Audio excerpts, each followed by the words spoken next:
close your eyes. Imagine the perfect dad. Not a movie character, not a celebrity, not someone famous. Just the perfect dad. What does he look like? What does he do? How does he treat his family? Think about it for a second.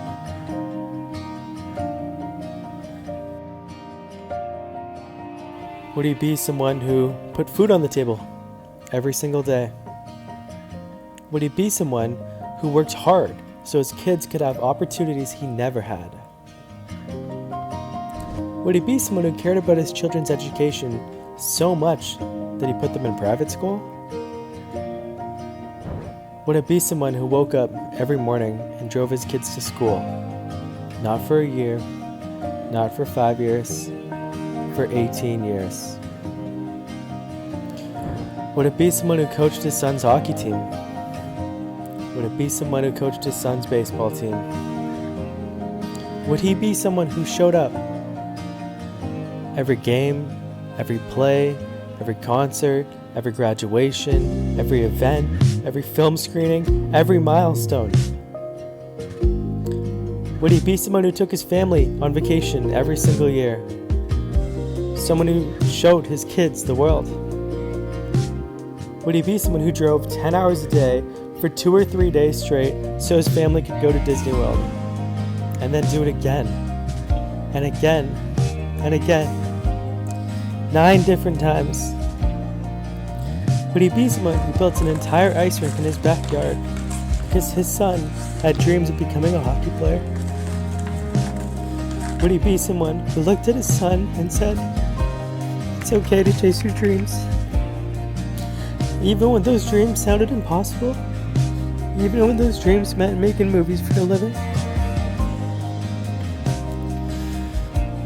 But maybe the perfect dad isn't any of those things. Maybe it's something much simpler.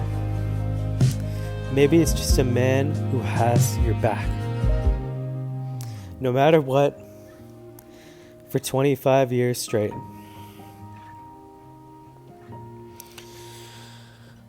Okay, open your eyes. Is the person you imagined the perfect dad? Because somehow I got him. Not some version of him, not pieces of him, all of it. Every single thing I just described, that was my dad. And was he perfect? No, of course not.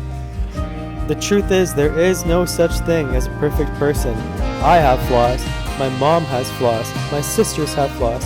Every single person sitting here watching this video has flaws. And my dad was no different. He struggled with addiction.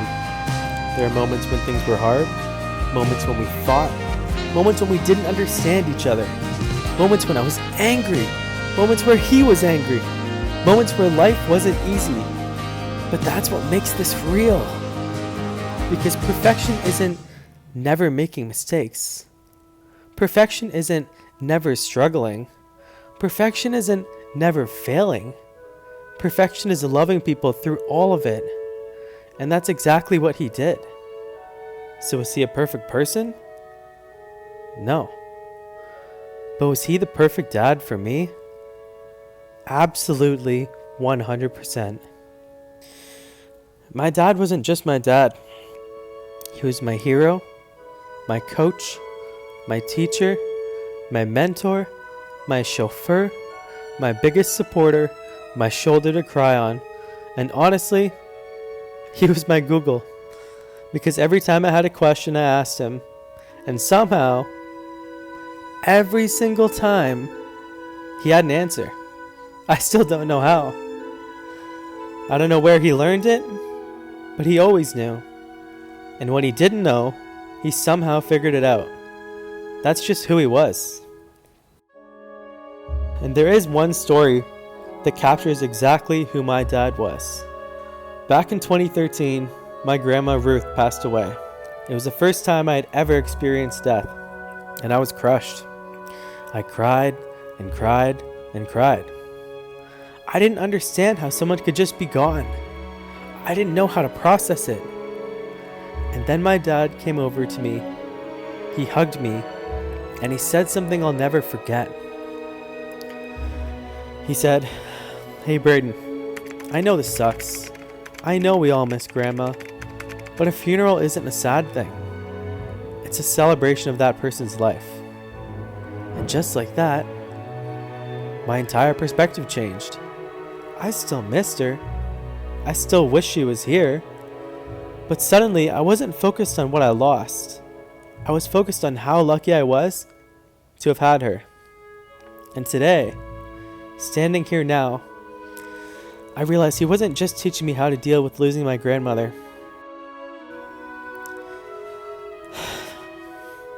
He was teaching me how to deal with losing him.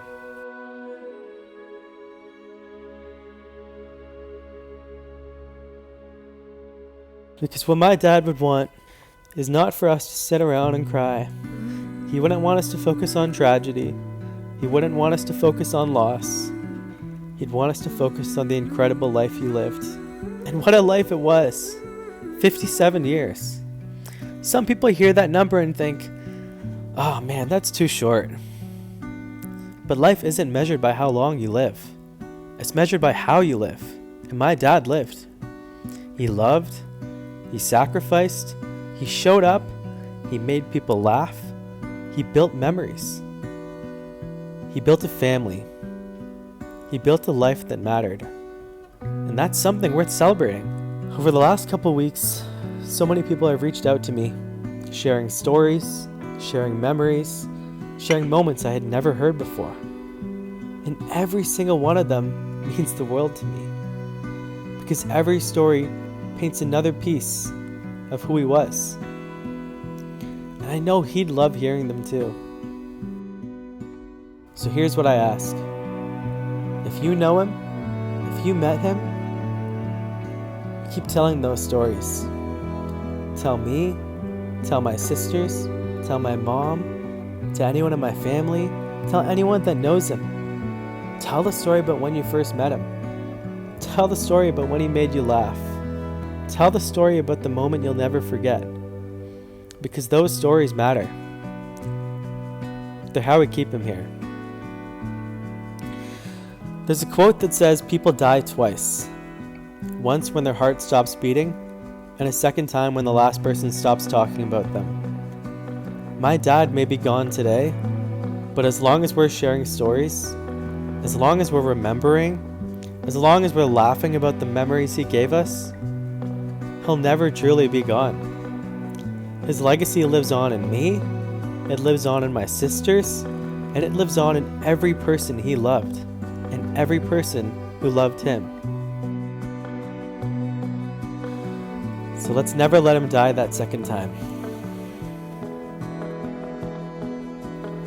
I love you, Dad. Thank you for everything. And thank you